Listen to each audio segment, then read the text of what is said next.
Meg Czapiewski with Honorable Service Realty Group, and I'm here with your June market report. We're going to jump right into my graphs. This is what helps me understand the market, so hopefully it'll help you too. All right, we're going to start with Fairfax County, and this is the market activity. So this is how many closed sales have taken place in the month of June.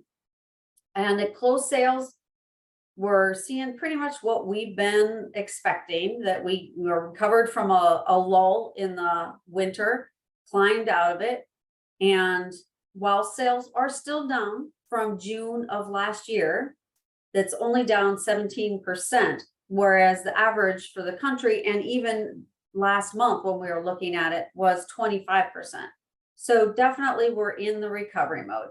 And when you look at total sales in June of this year, which is 1,312, so 1312, and then July of last year, 1285, you can see that, you know, we're pretty much on par from where we were this year or where we were last year.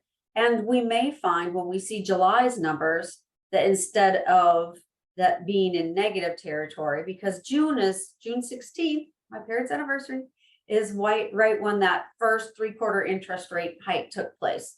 So when you had that happen, things went to a halt. July was really low compared to what we'd experienced last year, a negative 30% from the year before. So we may find that July is up in positive territory.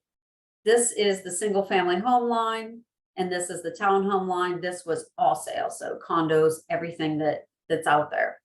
And negative 15% on the single family, negative 27% on the townhomes. That's a pretty consistent story across all three counties that we're going to take a peek at, because the townhomes are just, there's very little inventory, period. And when it comes to townhomes, there's virtually nothing. I think that the challenge of putting your home on the market in a seller's market, which is what we're in a seller's market, but to then purchase that next home, there's probably not as much flexibility amongst the townhome population than there is in some of these single family populations. So let's take a look at Prince William County. Not quite as sharp of an upturn as what we saw in Fairfax. So they're still down 24% from where it was in June of last year. And the total sales in July of last year was 608, whereas the total sales in June of this year is 560. So still haven't quite recovered from the total inventory. Single family home, pretty much the same number, 25% down. Townhomes, this one is actually the reverse of what we saw in Fairfax. It's got a 17%, 17.8 lower than where it was a year ago.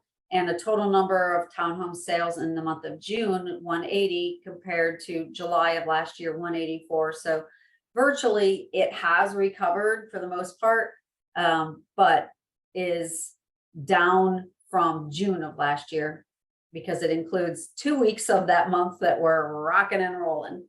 We'll see what July's numbers look like, because it may very well be in positive territory. Let's take a quick peek at Stafford. They actually popped up. Their arc is a little higher on the right hand side, and that's great. Still down 22.7% from 2022's June. But when you compare July's sales at 241, June's sales at 248, kind of a pretty decent recovery. And there's that townhome line that's just, you know, look at that, 47.7% below in terms of sales activity in June compared to last June. All right, now I want to flip over and stop looking at activity and start looking at prices, because that's when you see the good news story. And it's obviously a relationship between supply and demand. We saw the sales are low. It's largely because supply is low. Demand's still there. And so they are getting their prices. This from June of last year, pretty much the same, 0.6% below where it was in Fairfax for single family homes in June of this year compared to June of last year. The the median sales price was $895,000 for a single family home in Fairfax. When you zip over to July, it was only $850,000. So we had some good sales in June of last year, and then things kind of went on hold, and probably some concessions were being made on price after those big interest rate pops. But the bottom line is that 895 is in the positive for single family home and also for townhomes. They actually legitimately are plus 1.7% in terms of the price of a townhome in June versus a townhome June of last year. Let's take a look at Prince William County. We're going to flip over to the pricing trends just quickly. Great recovery. They actually are from June of last year to June of this year, 2.7%, almost 3%. That is traditionally the amount of price increase that we see for homes across the country. Usually it's around 3 to 5% for year over year growth in price. So they're right on track at single family home. And look at the townhomes. That low line at the bottom for demand, because nothing was selling and they were at 50% lower in their activity levels in some cases. Now they're up at 5.7%. So that's a great return on investment for folks who bought just a year ago. Last county, last chart. Here you go. Single family homes up 3.4%, great return. And then the townhomes are tracking right on from June of last year to June of this year. So we'll see what July's numbers look like, but maybe we'll see some positive territory there. Overall, the market in Stafford is 5% higher values than they were June of last year on the median. So bottom line, still suffering with some inventory issues.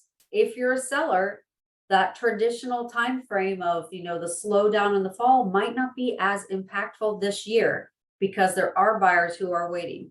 And we know of several buyers who said, I'm waiting till the fall because I just need things to cool down a little bit. I need the competition to slim down a little bit. So they're still waiting. And then prices, this just is a good news story across the board. If you can make up somewhere between 2 and 5% in one of the worst years we've had in a little bit, I mean, these interest rates aren't easy for these buyers, and you're still getting that kind of return on your investment, then good on you. It's a great industry to invest your money right now when the stock markets aren't doing it as well.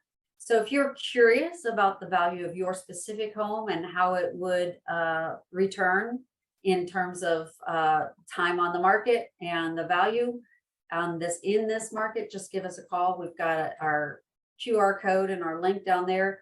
We can do a quick home valuation for you, painless, and help advise you. If it's not this year, then next year or the year after. But we look forward to answering your questions about buying, selling, investing in real estate. Thanks for listening.